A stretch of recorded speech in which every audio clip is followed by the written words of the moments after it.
until YouTube, before I start this video, I want to give a big shout out to LionDX for commenting nice on my newest ASMR roleplay, Hunting with Your Wolf Father.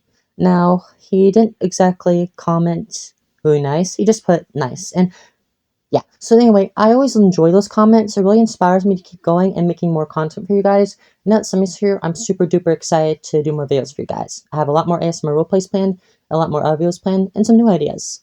But until then, enjoy the video. And what's up, YouTube? It's your pal Moonstone, and today, as the title says, I'm going to talk about times when I should realize that I was autistic.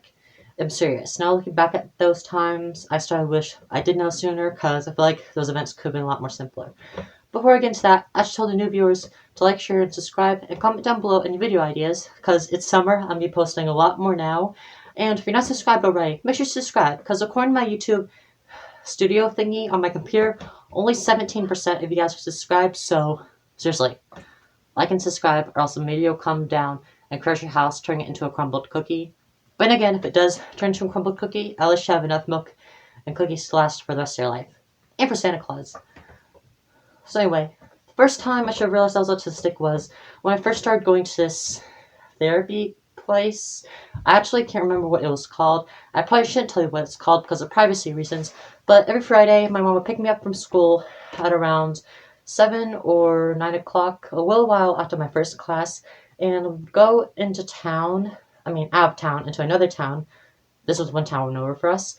And we go to this weird therapy place. Now, at first, I thought this was some sort of game, because this happened back when I was around 6 or 7, or 8, somewhere between that.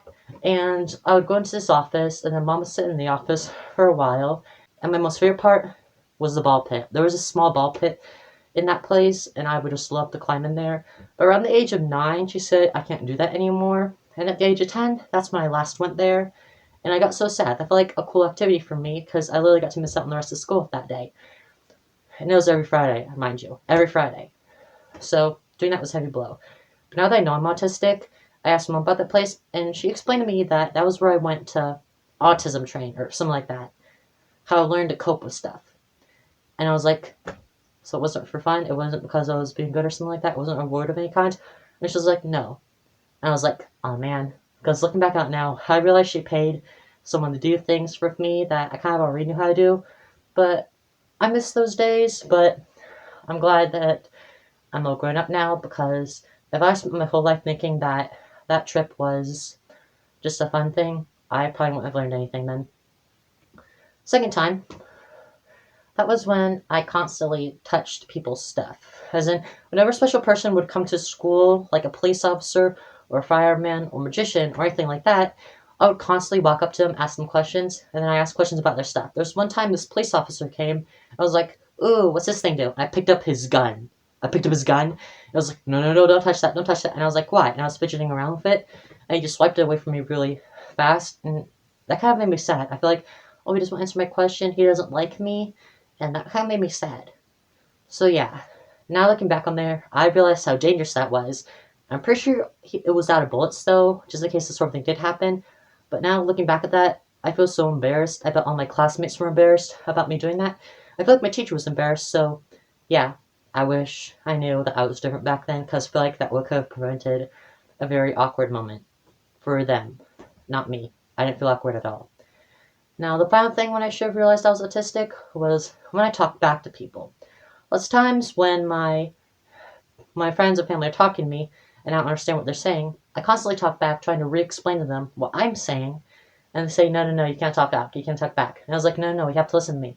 And I just go on and on forever. Sometimes it'll involve them yelling at me, or them just walking away. And I'm like, now that I know more about autism and what I have, I'm starting to realize it's a very common thing for autistic people like me to do. But I also realize now that it must have been really bothering them, and that kind of makes me sad.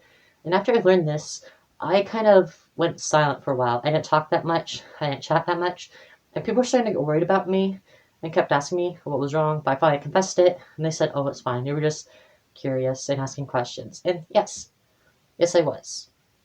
So I just forgot about that. But recently, I got a paper from my teachers that was explaining Mom how well I was doing in school, and there was this note from my math teacher saying I constantly blamed my calculator for stuff, and the answer?